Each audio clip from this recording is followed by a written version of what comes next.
एक तरफ भारत से निपटने के लिए चीन ने भेज दी है अपनी प्राइवेट आर्मी, तो वहीं दूसरी तरफ उल्टा चीन को पड़ गया है महंगा और चौतरफा तबाही का ऐसा आलम है कि चीन ने अपने इतिहास में ऐसी तबाही कभी नहीं देखी होगी। जानेंगे क्या है मामला, क्यों पड़ोसी इतना ज्यादा उछल रहा है और कैसे चारों तरफ से सबसे बड़ी संकट का अब सामना कर रहा है। इसके अलावा बहुत कुछ, आइए जानते हैं इन खबरों को विस्तार से। जानेंगे ऐसी क्या नौबत आ गई कि प्राइवेट सेना को भेजना पड़ा है चीन को भारत को काउंटर करने के लिए। पर उससे पहले ये जान लीजिए कि चीन के हालात बेहद बुरे हैं और चीन ने जैसी तबाही पहले कभी नहीं देखी थी वैसी तबाही इस वक्त चारों तरफ सिर्फ और सिर्फ त्राहिमाम है। और इस तरह के हालात बन गए हैं कि अब तो दुनिया भी हैरान है कि चीन में ही ये सब कुछ क्यों हो रहा है। चार तबाहियां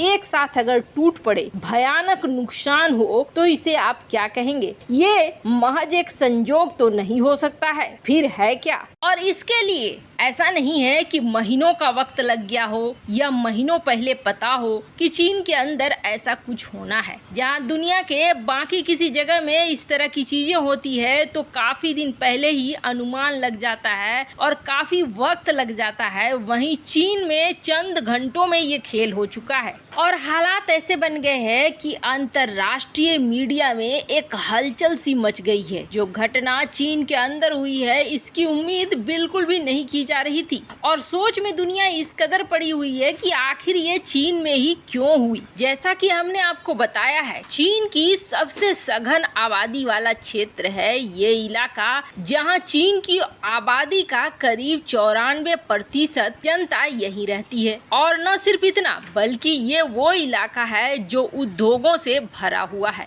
कुछ महीने पहले इस इलाके में कई जगह पे लॉकडाउन लगे। एक आपदा तो हमने देख ही लिया, लॉकडाउन भी बहुत बुरी तरीके वाला, यहाँ तक कि घर को ही जेल बना दिया, बाहर जाल लगा दिए गए, रोबोटिक डॉग्स की तैनाती हो गई। बहुत बुरा हाल हो गया इन इलाकों में, बहुत ही मुख्य शहरों का। तो वहीं दूसरी तरफ ये मामला अभी शांत भी नहीं हुआ था। संघाई से लॉकडाउन हटा तो बीजिंग में लग गया और बीजिंग से वापस फिर संघाई में लग रहा है। धीरे धीरे जहां से लॉकडाउन हटा था वहां लॉकडाउन लगने शुरू हो चुके। पर इसके तुरंत बाद यहाँ सूखा पड़ने लगा। ये जो इलाके हैं 94% का ये इलाका, इसके कई भूभाग में भयंकर सूखा पड़ने लगा। इस भयंकर सूखा का असर ये पड़ा कि कुछ ही दिनों बाद गर्म लू भरी हवाएं, हीट वेव चलनी शुरू हो गई। और ये हीट वेव इस तरह की चली कि बहुत सारे पशुओं को मार दिया, लोगों को बीमार कर दिया। हालांकि जिस समय ये हीट वेव का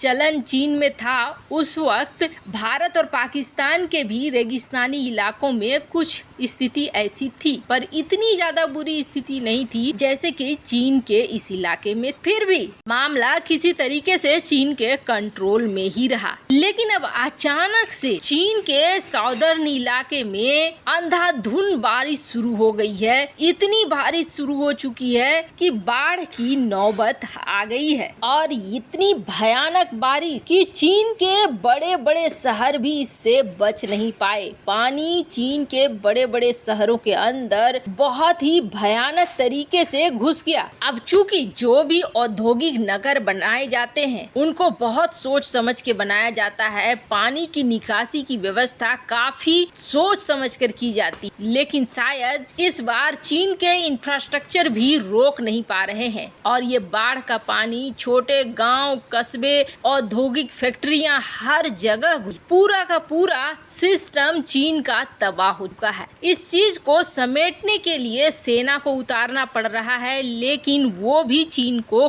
काम नहीं आ रहा है, क्योंकि इस जबरदस्त बारिश में सड़कें हो, पुल हो या फिर जो भी उन्होंने रोक रखाव के लिए बनाया हुआ था वो सारी चीजें एक एक करके ध्वस्त होती हुई दिख रही हैं। और कहते हैं ना, कंगाली में आटा गीला होना। अब और एक मुसीबत बुरी तरीके से चीन के ऊपर ठीक बारिश के बाद टूट पड़ी है। दरअसल चीन में चक्रवाती तूफान का सिलसिला शुरू हो गया है। अब जरा सोचिए, ऐसा लगता है जैसे प्रकृति चीन से पूरी तरीके से खफा है और चीन के ऊपर अपना पूरा गुस्सा निकाल रही है कि ये चक्रवाती तूफान चीन के अधिकांश इलाकों में फैल चुका है। लगातार एक के बाद एक दक्षिण के चीन के कई राज्य इसके चपेट में आते जा रहे हैं। अब दुनिया भर के मीडिया संस्थान इस बात पर गौर कर रहे हैं कि आखिर ऐसा क्यों हो रहा है। पहले हीट वेव, फिर रेनफॉल और फिर टोर्नाडो। आखिर ऐसे रेयर इवेंट जो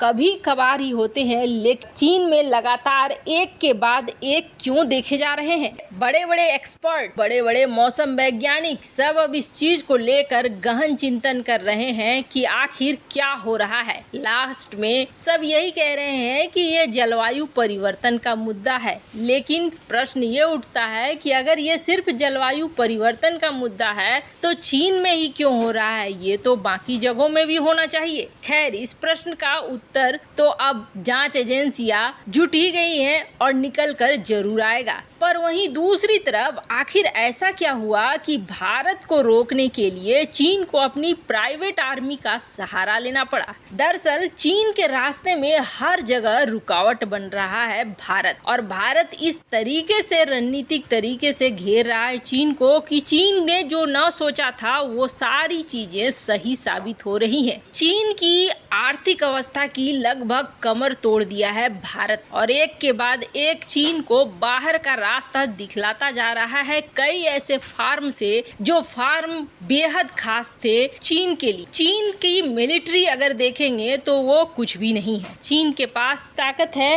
वो ताकत है उसकी इकोनॉमी, और इकोनॉमी का मतलब है ट्रेड और व्यापार। अब जहां यूरोपीय यूनियन से चीन बाहर हुआ, यूरोपीय यूनियन ने जो वो फ्री ट्रेड एग्रीमेंट साइन करना चाहता था वो एग्रीमेंट तो साइन नहीं हुआ। वहीं दक्षिण अफ्रीका भारत का चौथा बड़ा रणनीतिक पार्टनर बन गया है। इससे आप अंदाजा लगा सकते हैं कि दक्षिण अफ्रीका जो इतना बड़ा देश है, ये देश अफ्रीका के और भी कई सारे देश जहां चीन की कभी तूती बोला करती थी, वहां पे अब भारत की एंट्री हो गई है और भारत के साथ व्यापार ये देश आगे बढ़ा रहे हैं, जिनमें नाइजीरिया भी है शामिल। नाइजीरिया और भारत के बीच कई तरह के MOU साइन हुए हैं, एग्रीमेंट साइन हुए हैं, और अफ्रीका के देश अब भारत पर जितना यकीन कर रहे हैं उतना किसी और देश पर यकीन नहीं कर रहे हैं। अपनी टूटती हुई साख को बचाने के लिए अब चीन को कुछ भी समझ में नहीं आ रहा है कि अफ्रीकी देशों में ऐसा क्या करे जिससे उसकी गिरती हुई साख बचे। अंत में अब चीन ने अपनी प्राइवेट आर्मी को भेजने का फैसला ले लिया है। आपको बता दें, चीन के करीब 2000 प्रोजेक्ट्स अफ्रीकी देशों में चल रहे हैं, जिसके लिए 16 लाख चीनी लोग पहले से मौजूद है अफ्रीका में, और अब चीन अपनी प्राइवेट आर्मी को भेज रहा है। प्राइवेट आर्मी भेजने का मकसद सीधा सीधा अफ्रीकी देशों पर अपना दबदबा बनाए रखना है। लेकिन चीन का क्या हाल होगा वो तो आने वाले समय में जरूर पता चलेगा। वैसे इस मामले में आपकी क्या राय है, कमेंट कर जरूर बताएं। जल्द मिलते हैं अगले वीडियो में नई खबर के साथ।